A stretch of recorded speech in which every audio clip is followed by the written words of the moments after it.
এমনও কিছু মানুষ আছে তারা রোজা রাখে মানুষকে দেখানোর জন্য, এবং কি তারা রোজা রাখে মানুষ তাদেরকে রোজদারি বলবে।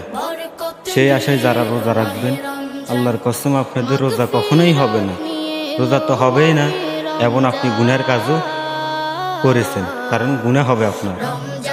আর এমন কিছু মানুষ আছে তারা রোজা রাখে আপনার আল্লাহকে রাজি খুশি করানোর জন্য, এবং কি পরকালে নাজাত পাওয়ার জন্য। ইনশাআল্লাহ তাদের রোজাই 100% হবে। আবার এমন কিছু মানুষ আছেন তারা রোজা রাখেন কিন্তু নামাজ ঠিক মতো পড়েন না। আমার ভাইয়েরা, রোজা হলো বছরে 1 মাস 30 দিন রোজা, আর নামাজ হলো প্রত্যেক দিন 5 বার।